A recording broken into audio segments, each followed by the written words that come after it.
ಅಮ್ಮ ಎಂಬ ಪದದಲ್ಲಿ ಇರುವುದು ಭಕ್ತಿಯು, ಇವಳೇ ನಮ್ಮ ಬಾಳಿನ ಪಥಕ್ಕೆ ಶಕ್ತಿಯು.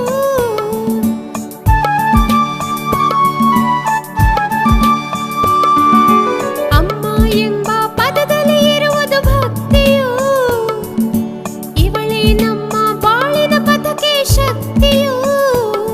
ಆಕೆ ನಮ್ಮ ಬದುಕಿನ ಸಾರದ ಯುಕ್ತಿಯು. ಅಮ್ಮ ಅಮ್ಮ ಅಮ್ಮ ಎಂದರೆ ಅಮೃತವು, ಅಮ್ಮ ಅಮ್ಮ ಅಮ್ಮ ಎಂದರೆ ಸ್ವರ್ಗವು.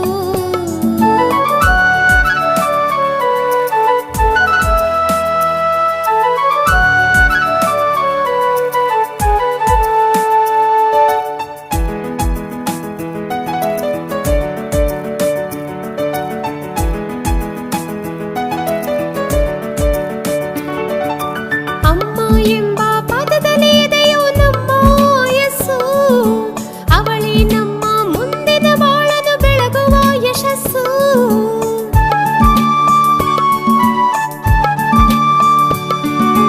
ಅಮ್ಮ ಎಂಬ ಪದದಲ್ಲಿ ಇದೆಯೋ ನಮ್ಮ ಯಸ್ಸು, ಅವಳೇ ನಮ್ಮ ಮುಂದಿನ ಬಾಳನ್ನು ಬೆಳಗುವ ಯಶಸ್ಸು.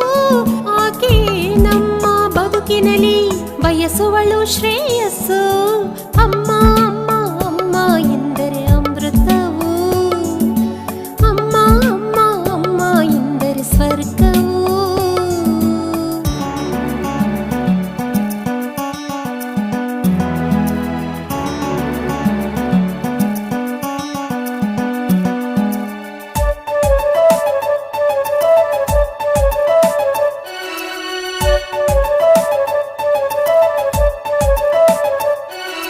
ನನ್ನ ಎಲ್ಲ ಹಾದಿಗೂ ಹೂಹಾಸಿ ನಡೆಸಿದವಳು, ಗುರಿಯನ್ನು ಹಿಡಿದು ಛಲ ಹಿಡಿ ಎಂದು ತೋರಿದವಳು.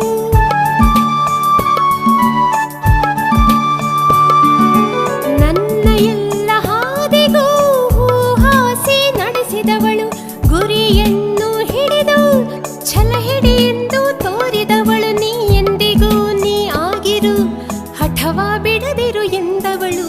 ಅಮ್ಮ ಅಮ್ಮ ಅಮ್ಮ ಎಂದರೆ ಅಮೃತವು, ಅಮ್ಮ ಅಮ್ಮ ಅಮ್ಮ ಎಂದರೆ ಸ್ವರ್ಗವು. ಅಮ್ಮ ಎಂಬ ಪದದಿಂದಲೇ ನಮಗೆ ಹೆಸರು, ಅವಳೇ ನಮ್ಮ ಬಾಳಿನ ಉಸಿರು. ಆಕೆ ನಮ್ಮ ಬದುಕಿನ ಹಸಿರು. ಅಮ್ಮ ಅಮ್ಮ ಅಮ್ಮ ಎಂದರೆ ಅಮೃತವು, ಅಮ್ಮ ಅಮ್ಮ ಅಮ್ಮ ಎಂದರೆ ಸ್ವರ್ಗ.